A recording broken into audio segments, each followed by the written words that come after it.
Hola lectores de YouTube, el día de hoy vamos a ver el libro 100 años de soledad del autor Gabriel García Márquez. Antes de comenzar te invito a suscribirte y a darle like para poder traer más videos de este tipo, sin más que decir empecemos.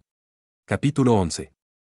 El matrimonio estuvo a punto de terminarse a los 2 meses cuando Fernanda se enteró que Aureliano II mantenía la relación con Petra Cotes. Fernanda venía de una familia acostumbrada a la buena vida y a cumplir con las reglas de etiqueta. Todo el tiempo que vivió en Macondo trató de imponer las mismas reglas para los Buendía. Los obligaba a sentarse a la mesa con manteles de lino y vajilla de plata. Fernanda se desvivía por atender la casa y era muy estricta con Aureliano. El hombre, agobiado por la dureza de Fernanda, se entregó al derroche de su fortuna y a vivir apasionadamente con su concubina.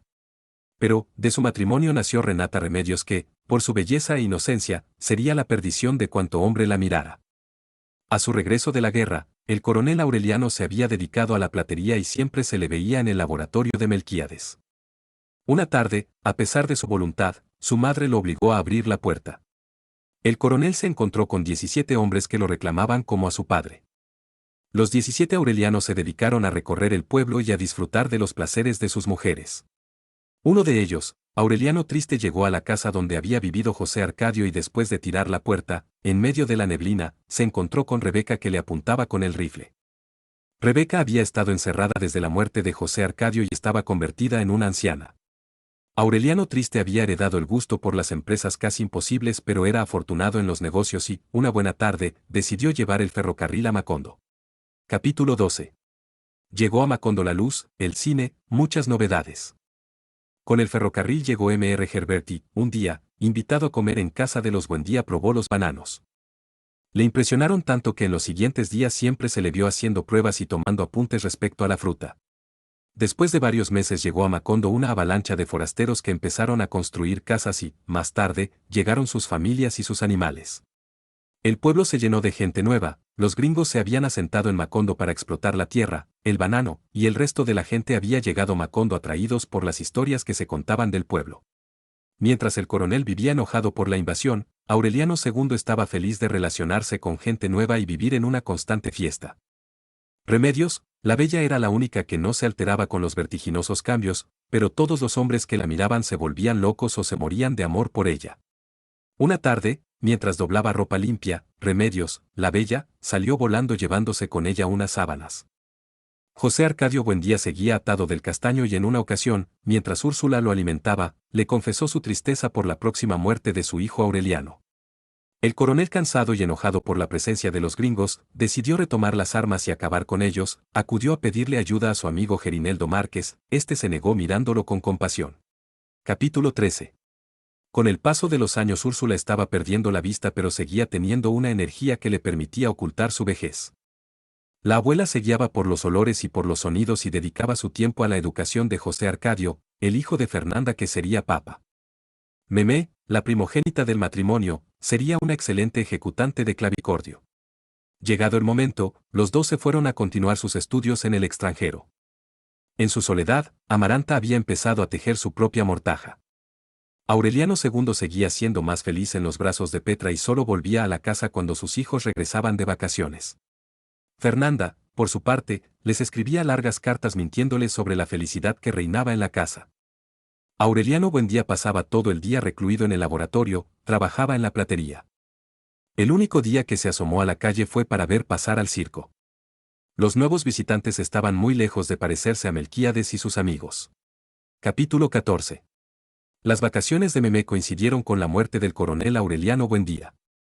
Memé había terminado sus estudios y se dedicaba a pasear con sus amigas y a tocar el clavicordio todas las tardes. En poco tiempo la casa se llenó de amigas que iban a la costura. Memé sobresalía por su entusiasmo y reanudó una bella relación con su padre que se desvivía por complacerla. Tiempo después, la actitud de Memé fue cambiando y su madre, Fernanda, la sorprendió en varias mentiras. Una tarde, después de días de secreta vigilancia, Fernanda la descubrió besándose con Mauricio Babilonia en la oscuridad del cine. La madre, como era de esperar, la encerró en la casa y le prohibió toda clase de visitas. Memé no parecía sufrir y, al contrario, disfrutaba de pasar horas en su cuarto. Una noche, Fernanda pidió ayuda a la policía para capturar un ladrón de gallinas que estaba en la parte trasera de la casa. Repentinamente, se oyeron unos disparos y Mauricio Babilonia cayó muerto dejando a Memé esperando un hijo suyo. Una mañana Amaranta anunció su muerte y, sin querer confesarse, se acostó en su lecho hasta que cerró los ojos. Capítulo 15. Aureliano II se distanció, aún más, de Fernanda por la forma en que se comportó con Memé. Años después descubrió lo que su propia esposa había intentado ocultarle: Memé había tenido un niño de Mauricio y llevaba 3 años escondido en el laboratorio de Melquíades. Aureliano II se encargó de su educación y lo llamó José Arcadio. Por su parte, José Arcadio II había abandonado los gallos de pelea para trabajar en la compañía bananera, pero después de años de explotación se convirtió en el líder de los trabajadores y formó el primer sindicato de Macondo. El sindicato peleaba contra los gringos y José Arcadio II se vio, muchas veces, en peligro de ser encarcelado. José Arcadio entendió mejor a su tío, el coronel Aureliano Buendía, pero al final de la lucha descubrió que la verdadera razón de ambos era el vacío que tenían en el corazón. Capítulo 16. Llovió 4 años, 11 meses y 2 días. Nadie podía dejar la casa. José Arcadio II se pasaba el tiempo en el laboratorio platicando con Melquíades y absorto en los pergaminos.